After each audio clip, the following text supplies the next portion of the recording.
Welcome to Therapist Spotlight.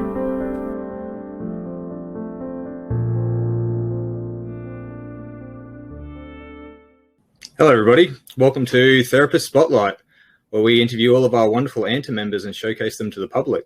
I'm Joshua Brooks, your host, and today we have the wonderful Briana Gunn from Briana Gunn Naturopathy, who is a biotoxin expert. Hello Briana, how are you going? Really well. Thank you for having me, Josh. It's a real pleasure to be here with ANTA. Yeah, no worries. I can't wait to explore this sort of, unknown topic, isn't it? It's a little bit not quite well understood and not quite as well recognized as it should be, I think, in Australia. Yes. So I'm very much looking forward to it. So first question, what got you into natural therapies in the start? Oh, good question.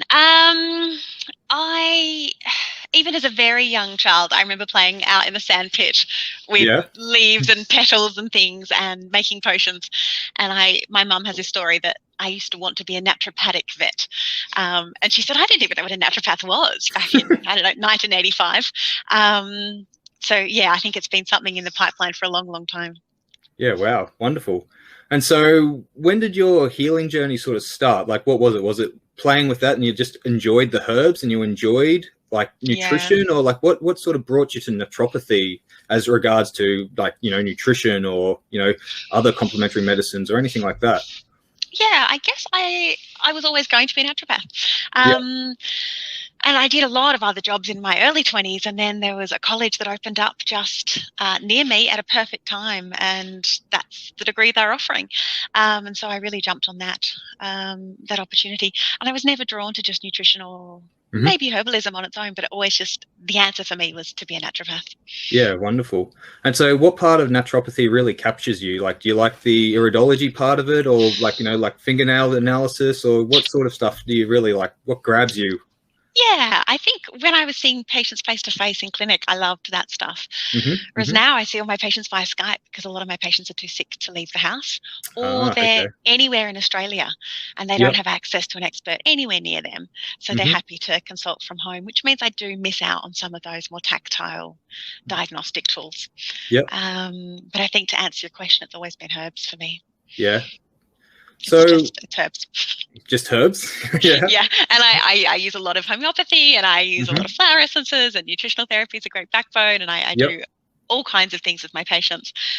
But going back to college, when I was learning about herbs, it didn't feel like learning about them. It felt like remembering old friends. Yeah, and wow. I felt like I was able to tap into something innate within me, and know a lot about them already, know what their actions were and how they would benefit people. Yeah, wonderful. So what's your favorite herb? Or do you have one? $1 million question. And I just did a podcast for Optimal RX last week on some of their rare and unique herbs. And I had to reflect as a part of that process as well, and what I liked. And I think if you'd asked me 10 years ago, I would have said withania, hands down. Everybody loves withania. Whereas now it might be Hetunia. Ooh. And Hetunia is a herb that not a lot of people have heard about. Such a potent antibacterial agent. And for me, in my world, looking at biotoxin illnesses, tickborne illnesses, brilliant for Bartonella, brilliant for Babesia even, not as good with Babesia, but brilliant with Bartonella, Borrelia, Ehrlichia, Rickettsia, any of the bacterial-based infections. It is potent agent for change in people's lives. Yeah, wonderful. And so, well then, what got you into biotoxin research? What grabbed you and what made you sort of go that path? Yeah, another good question. So I came from a background in general naturopathic practice. I was working in a really big and established clinic here in Perth, and they use a lot of electrodermal screening. So I was doing traditional naturopathy, seeing a lot of pediatric patients, a lot of fertility. And as the years went by, I was starting to see more and more patients who weren't responding. They come in with things that look like adrenal fatigue and then didn't get better from adrenal fatigue therapies. And just more and more people were coming to me with chronic illnesses, difficult things. And I've never been able to understand whether as you get better as a practitioner, the more experience you have, the more challenging cases you draw to yourself, or whether people are just getting sicker. Yeah. So I'm open to either of those ideas.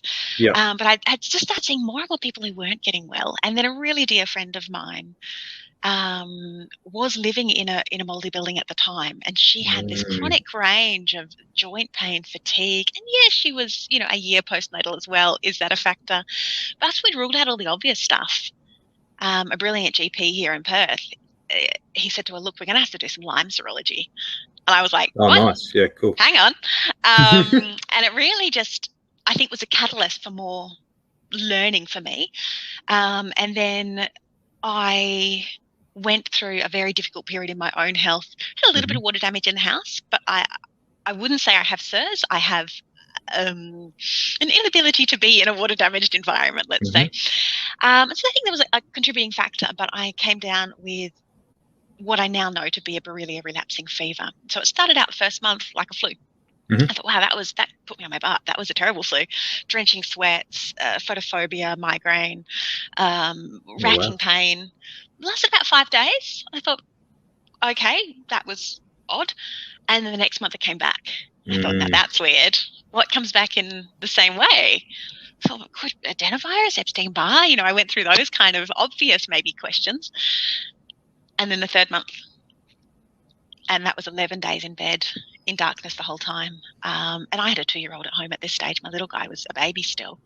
I couldn't. I was running a clinic. I was still working at the other clinic that I mentioned before. I've got a baby at home. I've got a 4-year-old at home. I couldn't take 11 days in bed every 3 weeks. Yeah. And it was that third month that it happened that I thought, no, there's something else going on here. I need to go big picture. And straight away at that stage, I felt really blessed. I was already an experienced naturopath. I had a great network of great colleagues in Perth, and I went straight to that doctor I just mentioned, and I said, what do you think? And he said, ooh, I think we might run some blood tests on that. And so I was really lucky in that I got an answer by month 4 on Borrelia. And in my patient population, it's getting a bit shorter now, but average age of diagnosis is 13 years to know that you've got Borrelia. Yeah. And so I really went down the rabbit hole then, because I thought, who in Perth can help me with this thing? I've been diagnosed. I don't want the antibiotics because I'm still breastfeeding, and I'm a naturopath. That's not my first line of option anyway. What do I do? And then the further down that rabbit hole I went with tick-borne illnesses, I was like, hang on, SIRS looks exactly the same. Ooh, is it just that moldy bathroom that we've got? There was a bit of a history of a water leak there. Oh, could it be that? And so I really had to go down the rabbit hole of both of those diseases. And honestly, if I was going to pick one to have, take SIRS. Take mold any day of the week over an intelligent organism. Absolutely. A lot easier to access treatments, a lot easier. There's no official diagnosis in a blood test, but a lot easier to get diagnostic data that you can extrapolate towards thinking, yeah, this is SIRS. So what exactly is SIRS for everyone who's out there? Chronic inflammatory response syndrome. So it is a cluster, it's a syndrome, a cluster of symptoms that come from water damage. And there's, I think, 11 boxes in the Schumacher symptom clusters, and many diagnostic symptoms in each of them, ranging from kind of normal things, fatigue. But in my SIRS patients, it's fatigue with word loss, forgetting words. Yes, there's a sinus involvement or the postnasal catarrh. Yes, there can be some gut involvement with the alternating diarrhea or constipation, some bloating, but that could be SIBO as well, or something else, something more obvious.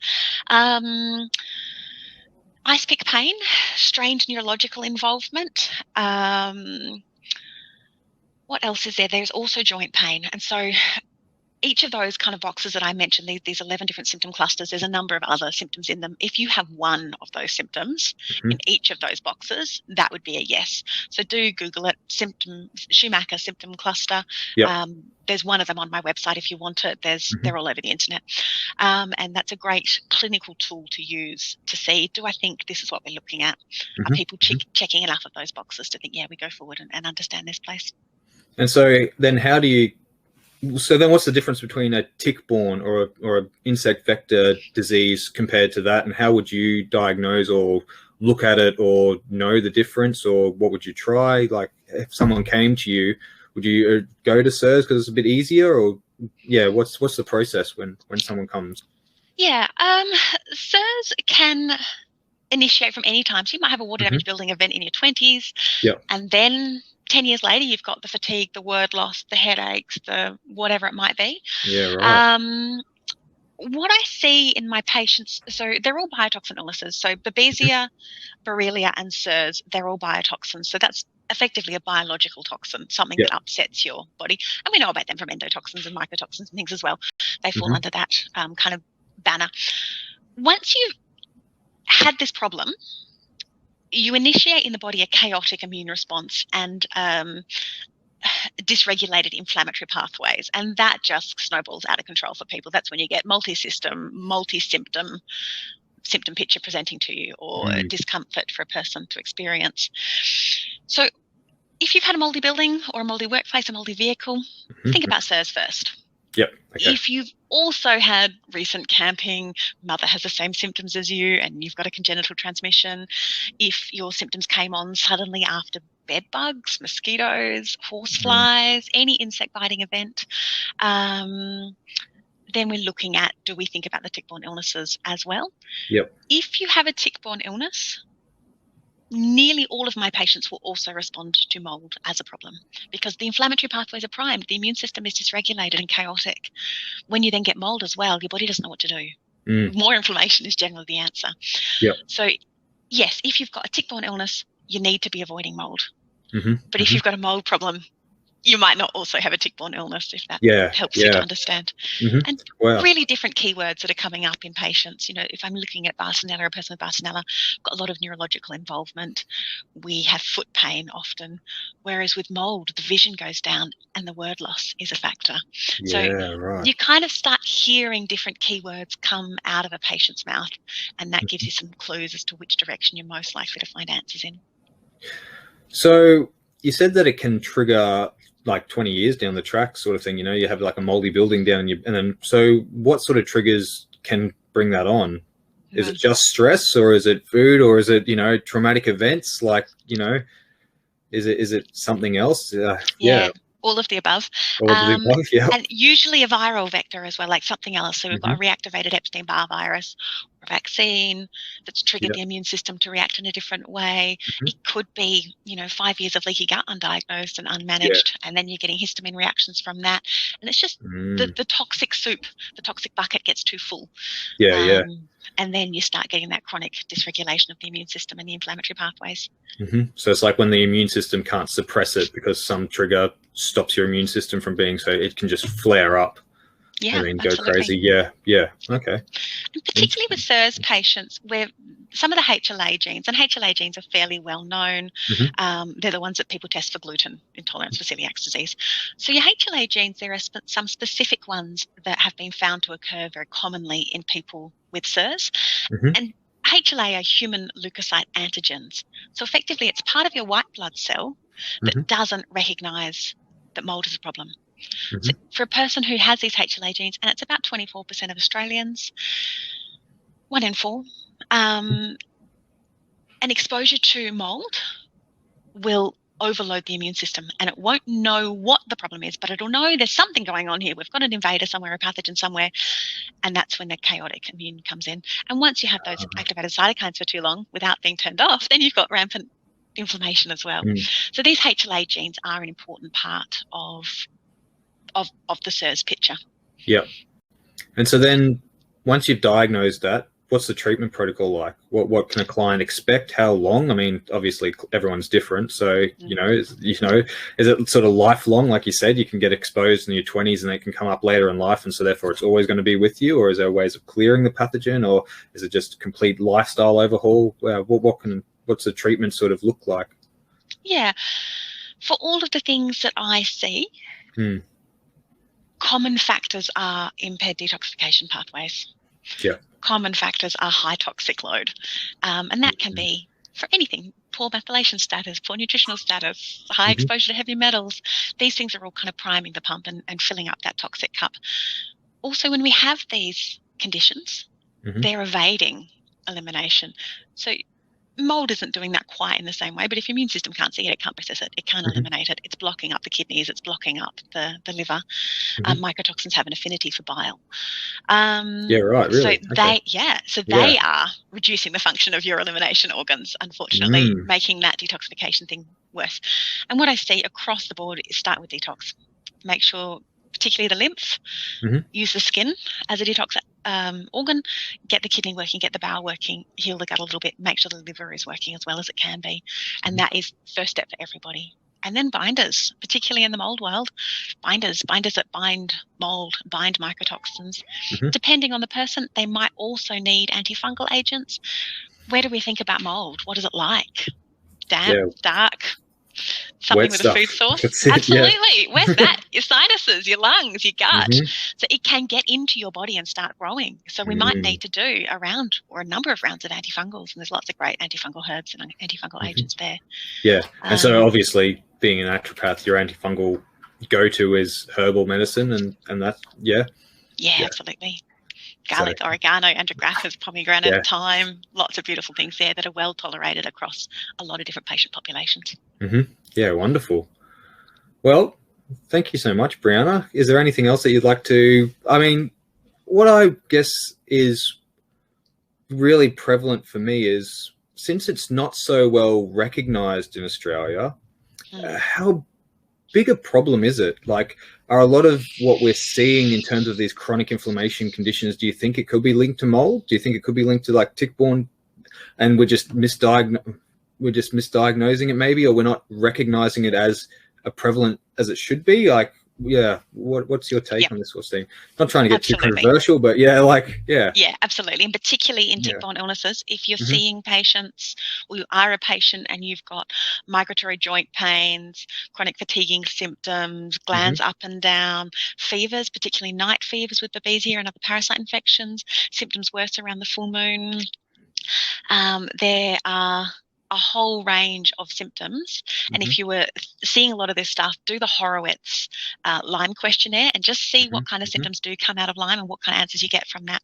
It is pretty good to start ruling in or out of tick-borne disease. And unfortunately, tick-borne diseases in Australia are so poorly recognised and so poorly understood by medical professionals that if you have even things like Bell's palsy, possibly motor neuron disease, if you've got fibromyalgia, chronic fatigue diagnoses, those are the kind of things I'd be looking, what's underneath this, and do we have a tick-borne disease? Absolutely.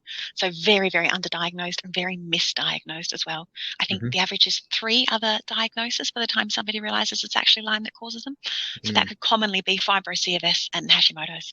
Yeah, wow. Oh, really? All those? Yeah, okay. Hashimoto's as well. Yeah. Absolutely. Yeah, wow. Inflammation. So, that's it. So is it becoming more recognised, do you find? Like, is it? I would like to say yes, because as I said before, the average age of diagnosis in my patients is 13 years for tick-borne disease. Yeah. I would say in the last year, there are a heap of people coming to me now diagnosed less than 2 years. So tick bite and get diagnosed quicker. And that is fantastic. The less suffering people go through, that's good. So I don't know why that is. Is it that I Google better than I did 2 years ago? Is it that there is more information in medical professionals? Is it that I've got a better range of professional networks with doctors and chiros who flag it quickly and send people over? So in my patients, it is seeming to get diagnosed quicker recently, and that gives me hope. And so are there many other naturopaths who are following this and doing this sort of work, or is it a bit tough to find people? Like, is the network growing in Australia? I really hope so. I really hope so. And there are a couple of great naturopaths, hopefully in every state, but there are a number that I know about that do tick-borne illnesses really, really well. And then there are another couple of naturopaths that do mold illnesses really, really well. I think somebody who does the both is more rare. I know through the biohacking world is where I learn about how bad mold is. You know, like for me anyway, Dave Asprey was a big proponent of learning how bad mold was with his documentary Moldy and everything. Like, that really kickstarted me off. So it's good that it's getting out there in the different sorts of circles. Yeah, and I really think is. mold illness certainly had an uptick in understanding. Oh, maybe 2 years ago now, there was about 6 months where it was on Today Tonight and the breakfast shows, and there was a lot of expose around it, and it was in the newspaper, and that's fantastic because you get the information out there and people can disseminate that into their families and help each other. So I think that Definitely. mold is better recognised than it was 4 or 5 years ago, definitely. Yeah. And now we just got to get onto the tick-borne illnesses. Hopefully, yes. And unfortunately, the politicisation of Lyme all around the world, it's hard to find good care. It really, yeah, that politicisation does stop medical care sometimes. It's a bit upsetting. Yeah, it really does. It's a disadvantage to our patients. But if you're listening to this and you've got any of those things that I've discussed, or you're seeing patients that do, really look at least a Horowitz symptom checklist and just see, could it possibly be me? And then seek out further information. The Lyme Disease Association of Australia keeps a pracky list. So you have to email them, tell them what state you're in, and they will send you out some doctors and therapists near you. So there are people who can do this and connect you, but unfortunately they're trying to fly under the radar as well. So do find the information, because it is entirely possible to see a very good rate of recovery across most of your symptoms with natural therapies alone. So yeah, there is hope. Just keep trying to find it. Yeah, well, thank you so much for coming on. We really appreciate all the information that you've let us know. So where can they find you? Where's the best place? Contact you if they're in Perth and they've found these symptoms or anything like that. Yeah, what's the best place for them to contact you and to seek you out? Yeah, on all the socials, Briana Gunn, Naturopathy, 1 N in Briana, 2 N's in Gunn. My website is brianagunn.com. And like I said, I do Google pretty well these days. So if you put in Lyme Naturopath Australia, you're going to come up with me on the front page. So I think there are lots and lots of ways to reach out to me. I do offer a free 15-minute Skype appointment for initial patients who are thinking that they might have a tick-borne disease or SIRS. And that way I can see how many symptoms they have, how long it's been affecting them, what diagnosis and blood testing they've got, what their next steps are. And so that the purpose of that is just to work out what your options are and then present them to a person. And if you help them diagnose, can you help them with their naturopath or their primary healthcare physician where they are? So say, for example, if someone in Queensland contacted you, can you help them with their first point of care in Queensland? Yeah, absolutely. I've got doctors in every state of Australia that are wonderful Lyme literate. So and I see patients from all around the country and a lot of regional areas as well. So I do have a fairly big range of possibilities for primary care physicians around the country. Great chiropractors everywhere. I am a little bit fussy with working with other prescribing herbalists or prescribing even a Chinese medicine person, take the acupuncture, but we won't do the herbs.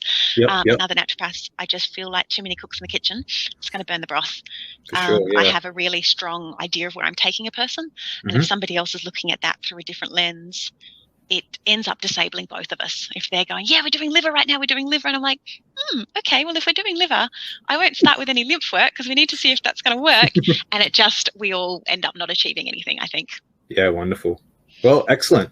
Well, everybody out there, if you've got any of the symptoms, so what was it, the Horowitz test for Lyme? Yeah, Horowitz, and then the Schumacher, which is shoemaker, as 2 words together, symptom clusters. Yeah, and so, have a look at those if you think that you're showing any symptoms or you feel like it may have been, and please reach out to Briana. Well, thank you so much for joining us, and we look forward to chatting to you again, and everyone else, have a good night, and we'll catch you later.